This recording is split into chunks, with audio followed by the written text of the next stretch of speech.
사도행전 27장. 바울이 로마로 가게 되다. 호송대장 율리오.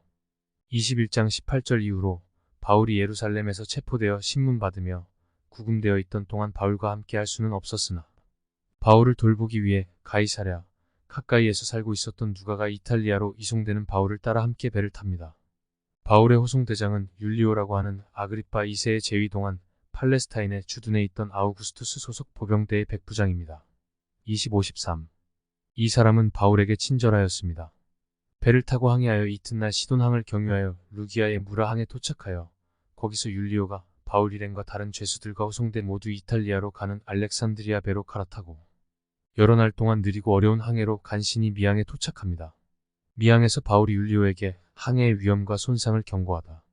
거기서 바울은 앞으로의 항해가 지금까지의 항해보다 더 어렵고 모두 죽을 수 있을 정도로 아주 위험하다는 것을 알고 그 위험을 율리오에게 말합니다.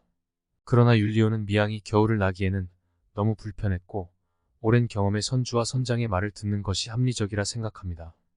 또 승선원 대다수가 계속해서 베닉스로 가자고 했으므로 항해가 어렵더라도 그레데의 베닉스 항구에 가서 겨울을 지내기로 하고 항해합니다. 태풍 유라굴로를 만나다. 하나님이 방향타를 잡으시다. 처음에는 순풍을 만나 그레데 해변을 끼고 순조롭게 항해했는데 얼마 안 되어 유라굴로라라는 강력한 태풍을 만납니다. 노련함을 자랑하는 선장의 항해술이나 평생을 바다에서 숙련된 선원들의 필사의 노력도 아무 소용없었습니다.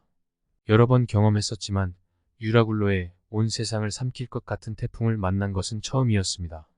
사력을 다했지만 그들의 의지와 상관없이 배는 알 수 없는 곳으로 밀려가기 시작합니다. 아끼던 짐도 버렸고 배의 기구들도 버렸습니다.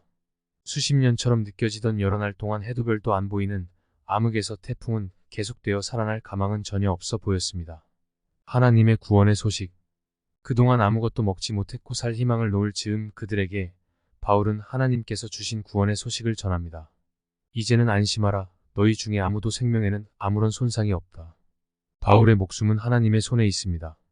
유대인도 이방인도 지구 전체를 엎을 것 같은 태풍의 세력이나 그 어떤 것도 바울의 가는 길을 막을 수 없습니다.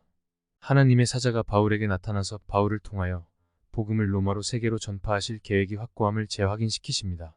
24절 23장 11절. 부활하신 주님의 증인인 바울이 그 자신에게 주어진 선교의 목표에 도달하는 것을 그 어떤 것도 해방하여 못하게 할 수 없습니다. 바울과 함께 승선한 사람들은 바울로 인하여 바울이 섬기는 하나님의 구원하시는 능력을 체험할 수 있었습니다. 멜리데 섬에 상륙하다. 태풍에 밀린 지 보름 만에 시칠리아의 남쪽에서 97 떨어져 있는 아주 작은 섬 멜리데 몰타 섬에 상륙하여 구조됩니다. 날이 새어 섬에 상륙하려는 사이에 죄수가 도망치는 것을 방지하기 위해 군인들은 죄수들을 아예 모두 죽여버리자고 합니다. 왜냐하면 죄수가 도망치면 그들은 그 책임으로 사형을 당할 수 있었기 때문입니다. 그러나 백부장 율리오는 바울을 살리려고 헤엄칠 줄 아는 사람을 먼저 물로 뛰어들어 육지로 가게 하고 헤엄 못 치는 사람들은 물에 뜨는 것들의 의지에 육지에 상륙하도록 하여 부하들의 계획을 막았습니다. 바울에 대한 백부장의 호의로 다른 죄수들도 목숨을 구하게 되었습니다. 그렇게 하여 모든 사람의 무사히 섬에 상륙합니다. 방향도 없이 떠밀려간 곳은 바로 이탈리아의 시칠리아 아래의 멜리데였습니다. 배를 뒤엎을 것 같은 태풍의 힘에 방향은 알 수 없었고 배가 밀려가는 대로 아무것도 못하고 있을 수밖에 없었습니다. 그러나 바울을 로마로 인도하시는 하나님은 직접 방향을 로마로 향하셨습니다.